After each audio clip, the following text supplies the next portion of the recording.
What do you get when the WNBA's biggest star, Caitlin Clark, finally speaks out about corrupt referees? Chaos. She just broke her silence about the systematic targeting she's endured. While fans watched Clark get hammered game after game with no whistles, she was quietly building her case. Now, she's gone public with a statement that has league officials panicking. Clark just exposed the entire WNBA officiating system using the NBA's biggest star, Steph Curry, as her shield. The parallels are undeniable, and what she revealed next will make you question everything you thought you knew about professional basketball. Why do you think the refs are actively targeting Caitlin? Let me know down in the comments below. She can't help it. She can't help but blast the referees, and she has every right to. We have watched Caitlin Clark get absolutely brutalized. Since she stepped foot into the WNBA, she's been targeted. She's the most flagrantly fouled player in the league. Dejanay Carrington lunged for the ball and made direct contact with Clark's eye. Clark stumbled, dazed, clearly affected by the hit.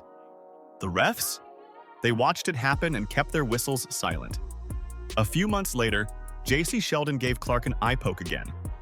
This became the standard treatment for the league's biggest star. Take another look as we try to figure out what exactly went down. So you see her get hit in the face. J.C. Sheldon doesn't like that, and everybody on the team doesn't like it. Marina, trying to have her teammates back, pushes her down. You see a little bit of drama all the way around. Tina, Charles, Clark, and Mabry, they received technical fouls. Sheldon received a flagrant 1 foul. Lissa Thomas delivered a brutal shoulder check that sent Clark crashing to the floor. Any other player gets a flagrant foul for that hit. Clark got a common foul assessment that barely registered as a penalty. These aren't isolated incidents. Jackie Young made contact with Clark's face, causing her to stumble backward. The officials called it a common foul. During games against Seattle, Skylar Diggins-Smith shoved Clark from behind near the bench. No whistle. Okay, by now I'm sure you've seen Skylar Diggins assault. Caitlin Clark after Indiana blew out Seattle. Meanwhile, Clark received a technical foul for hitting the basketball hoop padding after missing a shot. The contrast reveals exactly how corrupt this system operates. The hits to Clark's shooting arm became routine. Defenders targeted her right shoulder, her elbow, her wrist. Every game brought new examples of contact that would draw immediate flagrant fouls in college basketball, or the NBA. WNBA refs treated these attacks like normal basketball plays. They enabled a culture where opponents knew they could physically punish Clark without consequences. Face guarding escalated beyond defensive intensity. Players grabbed Clark's jersey, held her arms, and made illegal contact away from the ball. The off-ball incidents multiplied game after game. Referees positioned themselves with clear sightlines to these fouls and chose not to call them. The pattern exposed a deliberate decision to allow targeted violence against the league's most marketable player. I think it's pretty egregious what's been happening to us the last few games. A minus 31 free throw discrepancy. And I might be able to understand it if we were just chucking threes, but we're not. We're attacking the rim. And the disrespect right now for our team has been pretty unbelievable. So it's disappointing. Stephanie White documented the mathematical proof of this corruption.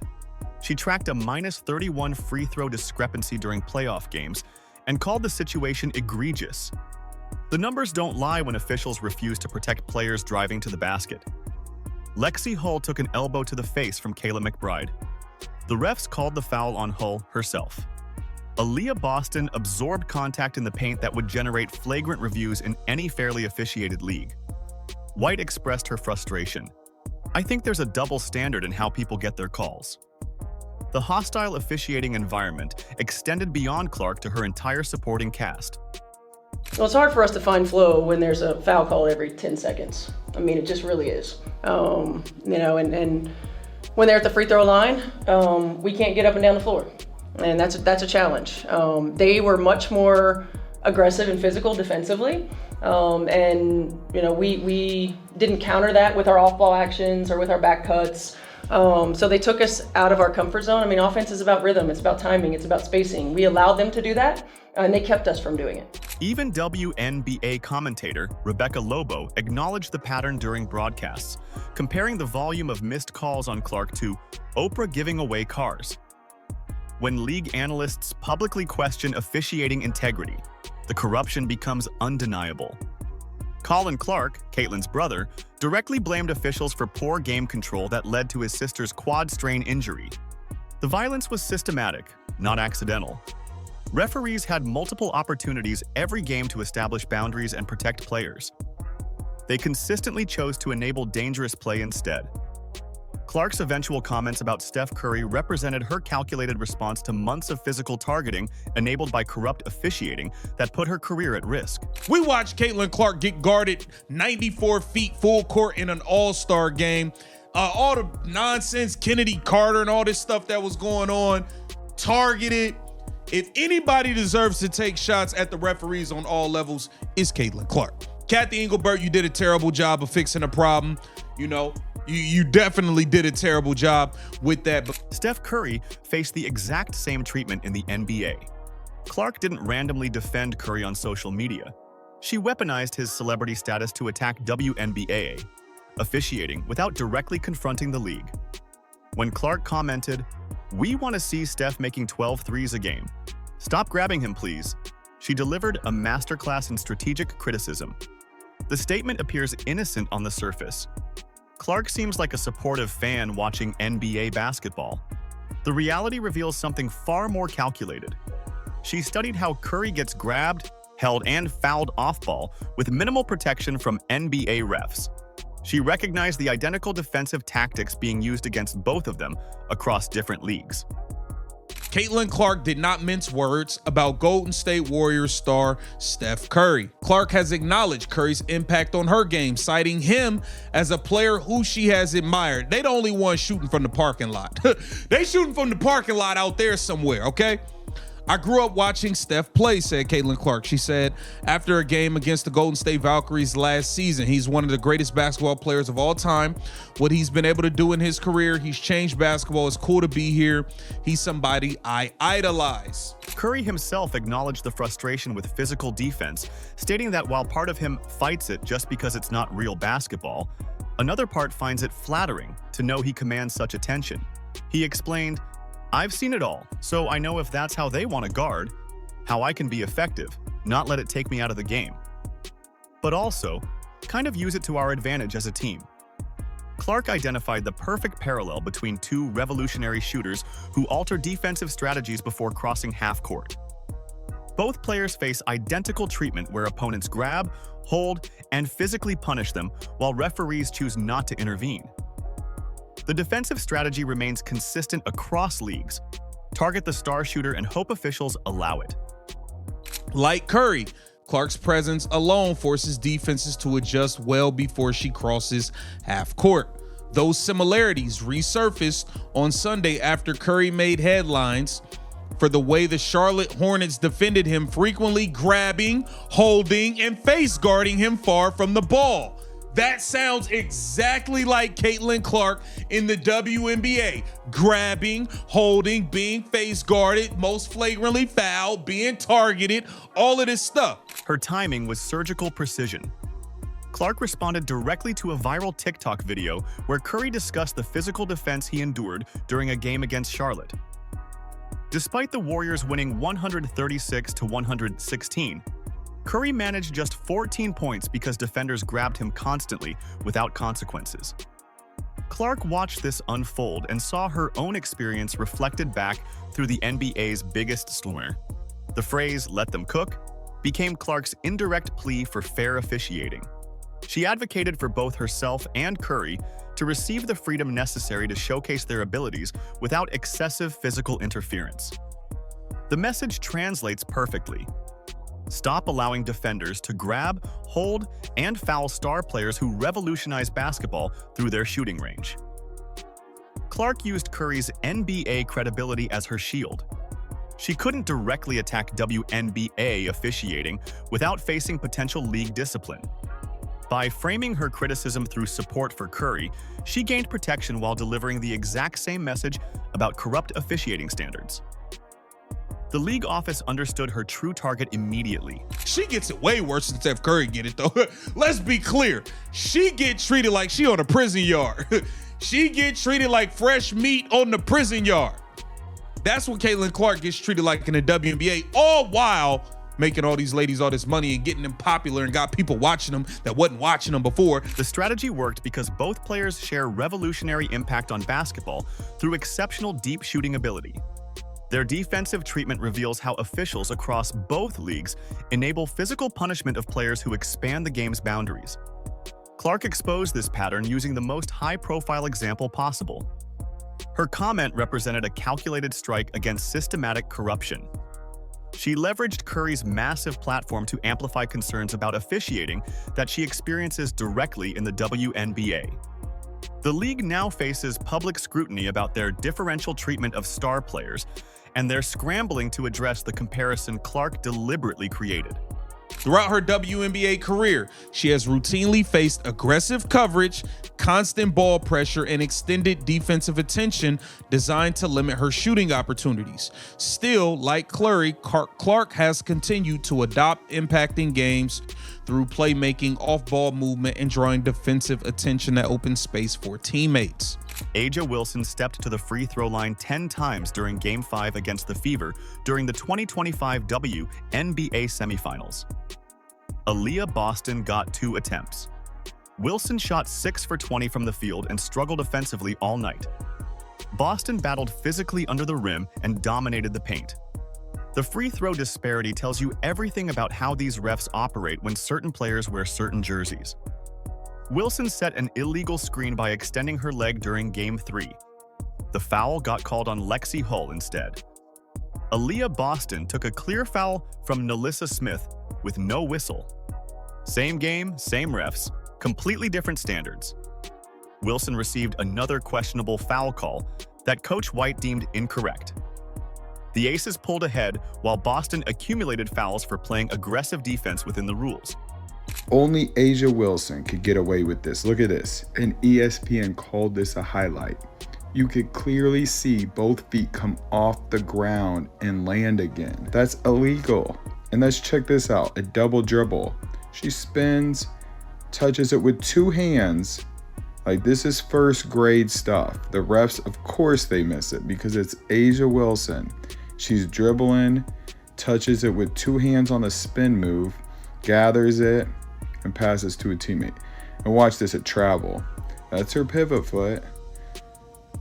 Like, this is some Angel Reese type stuff. Like, 3 in 1 game? That's horrible. The 6th foul on Boston in Game 5 exposed the corruption completely. Boston fought for a clean rebound against Jackie Young. The refs called her 6th foul anyway. Wilson, meanwhile, got whistle after whistle despite her offensive struggles. She managed those 10 free throw attempts while Boston, who was getting hammered in the paint, only reached the line twice. The math doesn't add up unless you factor in deliberate bias. Coach Stephanie White described Boston as the worst officiated post player in the league. Boston rarely gets calls despite facing heavy contact every possession. Wilson benefits from established star protection that Clark and her teammates never receive. The same refs who watch Clark get targeted suddenly develop perfect vision when Wilson drives to the basket. They can call fouls fairly when they choose to do so. Anybody see in the 4th quarter, A'ja Wilson's trying out for an offensive lineman position in the NFL? And then look it, if you don't want to be pissed off, don't watch this. In overtime, a moving screen with 2 minutes left, and this is the biggest shot of the game after fouling out Boston for less. Wilson shot 1 for 11 from the field by halftime during Game 3. She finished 6 for 20 with only 13 points. The Aces still won that game partly because of favorable officiating. Wilson kept getting foul calls while struggling offensively. Boston played dominant basketball and got penalized for it. The contrast reveals how officials protect certain players regardless of their performance. The Fever attempted to challenge a foul call on Boston during Game 3. Officials reportedly refused to acknowledge the challenge. Chelsea Gray hit a momentum-swinging three-pointer immediately after. The sequence erased Indiana's hard-earned lead and shifted the game toward Las Vegas. Wilson benefited from calls that were never made for Indiana players who were clearly fouled. So we got a 4-point game in the middle of the third, and this is an offensive foul, right? That's what the refs say. This is how fair the WNBA is, but this is not a moving screen. That was way worse. And not only that, it led to 3 points and called this a foul on the Fever. This is the worst moving screen I've ever seen. And this in the fourth quarter in a 4-point game. Oh, it gets worse. In overtime, a moving screen right in front of everybody. And then guess what it leads to? A 3-pointer in a 2-point game with 2 minutes left. Another moving screen. Instead of calling this a moving screen on A'ja Wilson, they call a foul on the Fever. I can't make this crap up. Kelsey Mitchell got hacked all night without whistles during Game 5. She eventually cramped up and needed medical attention from the physical punishment. Wilson continued receiving protection from the same refs who ignored obvious fouls on Mitchell. The pattern extends beyond just Clark to every Fever player who threatens Las Vegas dominance. The officiating committee's structure appears designed to favor certain teams and players. Wilson receives superstar treatment that Clark, despite being the league's biggest draw, never gets. The corruption isn't hidden anymore. These refs prove they can call games fairly when Wilson needs protection. They deliberately choose not to extend that same fairness to Clark and the Indiana Fever. And look at these moving screens. She totally destroys Lexi Hall. And guess what? They get a 3-point bucket off that play. They didn't call that an offense foul. Look at this one. Do you see how she sticks her leg out? They wonder why they get wide open layups and 3-pointers. Look at the room it makes when you set an illegal screen. That's why it's illegal. Another one, look at this. She moves over and it's just enough time for her teammate to get a 3-pointer off. Watch how she does this. She thrusts her hips at the end. Look at it. Thrust her hips to get that extra space and she gets an open layup. Like I said, 4 offensive fouls they didn't call and they got 10 points. Clark's Curry comment wasn't just support for an NBA star. She declared war on a corrupt system that's been targeting her for 2 seasons. The 2026 season approaches with Clark holding all the leverage and league officials scrambling to contain the damage. Every missed call next season gets magnified under the spotlight she created. The WNBA faces a choice between protecting their biggest asset or maintaining their broken officiating structure. The viewership numbers exposed exactly how much the league depends on Clark. Games featuring the Indiana Fever averaged over 1.8 million viewers when she played.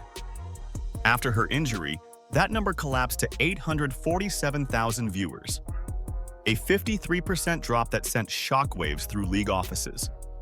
Adam Silver expressed concern about Clark being treated fairly and appropriately because the NBA commissioner understands business realities. The WNBA's revenue engine went silent, and everyone noticed. Fans now recognize the patterns Clark highlighted. Social media amplifies every questionable call and non-call involving the Fever. Rebecca Lobo called out missed fouls during live broadcasts, stating, "There's a grab, there's a hold, another grab, that's a foul, that's a foul." When Hall of Fame broadcasters publicly criticize officiating integrity, the corruption becomes undeniable. The informed fan base demands accountability that didn't exist before Clark spoke up. You know, Caitlin is allowed to be grabbed and held and all those things. Even to the point where I remember there was a broadcast where Rebecca Lobo pointed out, like, there's a foul, and there's a foul, and there's a foul, like Oprah giving away cars. Coach Stephanie White demanded an investigation into WNBA officiating, calling the situation egregious and disrespectful. She documented the -31 free throw discrepancy and stated, "I think Aaliyah Boston is the worst officiated post player in the league. She never gets a call." White's public criticism gained support from fans who watched the same patterns Clark exposed through her Curry comments. The coaching staff now has ammunition and public backing. Clark returns to 2026 with unprecedented support and media attention.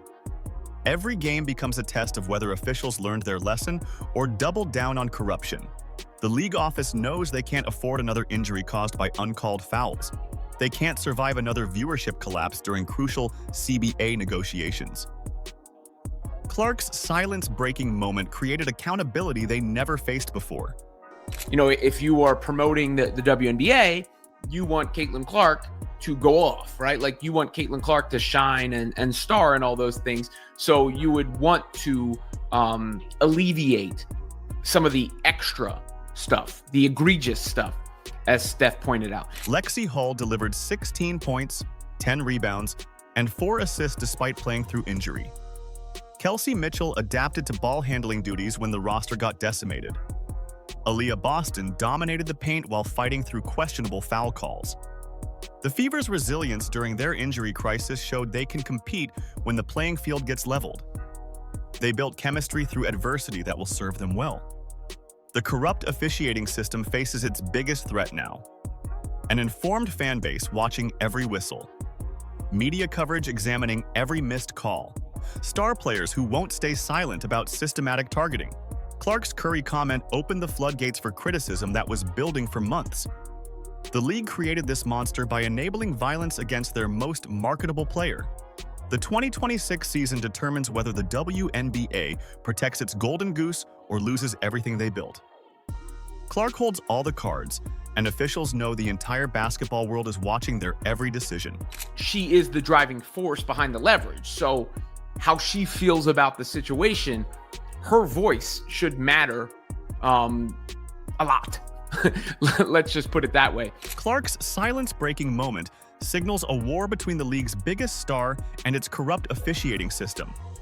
Her injury absence during All-Star Weekend showed the league exactly what they lose without her. Viewership drops hit hard. Ticket sales declined. Sponsorship leverage disappeared when Clark wasn't playing. Clark returns to 2026 with public support, a stronger Fever roster, and ammunition against biased refs. She exposed the corruption through her Curry comments. Fans recognize the patterns now. Media coverage examines every missed call. The league faces their biggest crisis yet. They must choose between protecting their revenue driver or maintaining corrupt officiating. Why do you think the refs are actively targeting Caitlin? Let me know down in the comments below. Like, subscribe, and turn on all notifications so you never miss out. Click the video on the screen, and we will see you in the next one.